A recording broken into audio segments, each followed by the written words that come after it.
Hello, this is Nikki Hibbets. I am the creator of the Ruffled Purse, which you can find at theruffledpurse.com, and there it is my goal to support and empower and inspire you to discover or maybe rediscover the joy of sewing.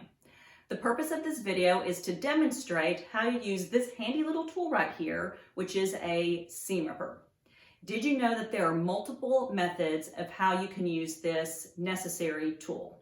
Because there's going to come a time, probably more than once, when you're going to need to remove some unwanted stitches and some unnecessary seams, and this is the way that you want to do it. So keep watching and I will show you several different ways of how to use a seam ripper.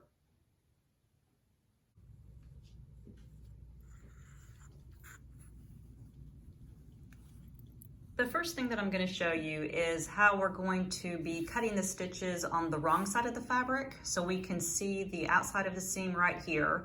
I've already cut a few of the stitches, but in order to cut the stitches, you basically just slip the sharp point underneath the stitch, being careful not to poke a hole through the fabric.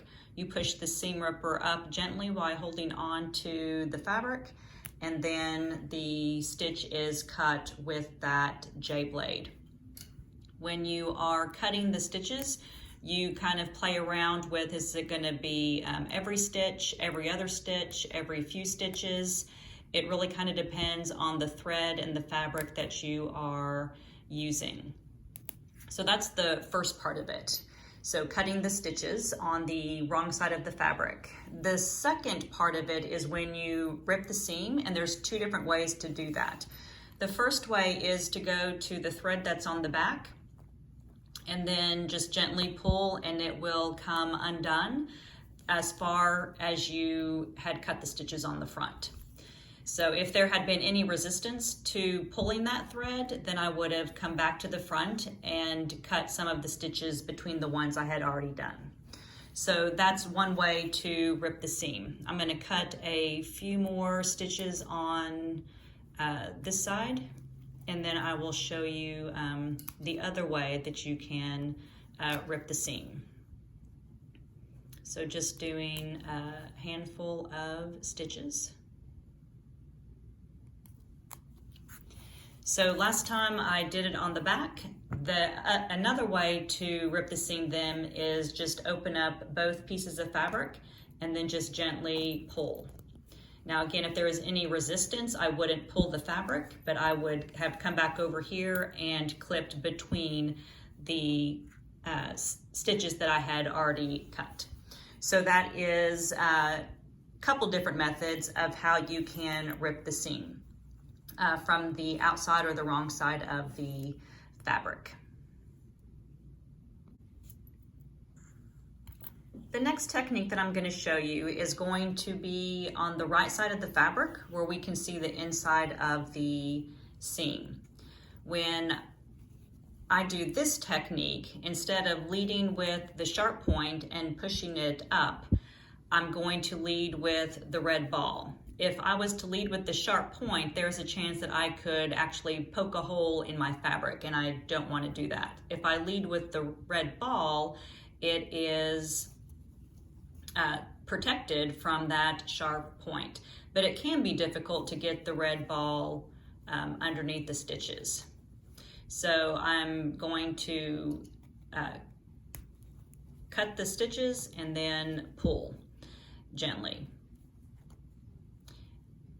This takes just a little bit longer because I'm basically doing one stitch at a time. So again, just putting the red ball under and then cutting those stitches and then pulling gently. So that is another technique. A third way that you can use your seam ripper is to position the seam ripper so that, again, it's going to be on the right side of the fabric. The point is going to be in the seam allowance, but the seam ripper is going to be on the good side of the fabric. Now when I do it this way, I have in the past cut the fabric. So I'm always a little hesitant, but when I have it positioned in there like that, then I am gonna hold the fabric and then I'm basically going to push. And you can hear the stitches cutting. Now, again, I've done it before where I have cut the fabric when I do that. And so this way makes me a little bit nervous. This is not my go-to way of seam ripping, but it does work.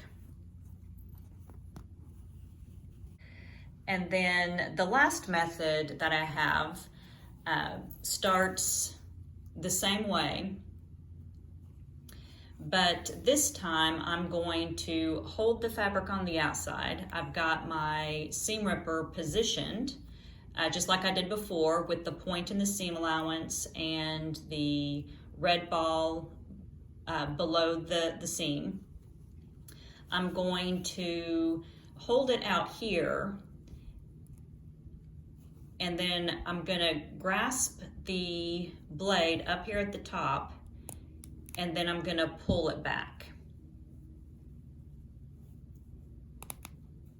And you can hear the stitches pop. So I'm basically sliding my finger and my thumb down the neck of my seam ripper.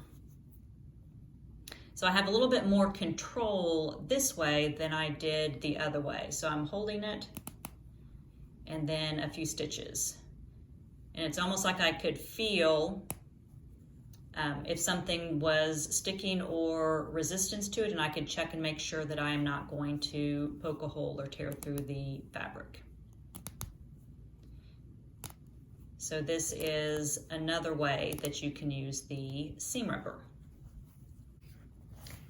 Now, there is a way that you can remove or rip a seam without a seam ripper, and this way works best if the stitches are larger, like a basting stitch, that you don't necessarily need to use a seam ripper to remove basting stitches. So the red thread is my top thread, and then I had a multicolored thread on the back for my bobbin thread. So one way to remove a line of stitching without a seam ripper is by pulling the bobbin thread. So basically just holding onto the fabric and then just pulling that thread. That broke, but that's okay. And you can see how the stitches are coming out here, and then I can pull from this side over here. So by pulling the bobbin thread, you can also remove stitches. Sometimes when you're working with a seam ripper or an alternative method of ripping the seams, it is helpful to have almost a third hand. And you can use your presser foot as that third hand to hold your fabric, so that if you need to get a little bit of tautness to it, then you can hold it here and then still kind of pull it here and get the visibility that you need. Now, this is a way that you can use an eyebrow razor.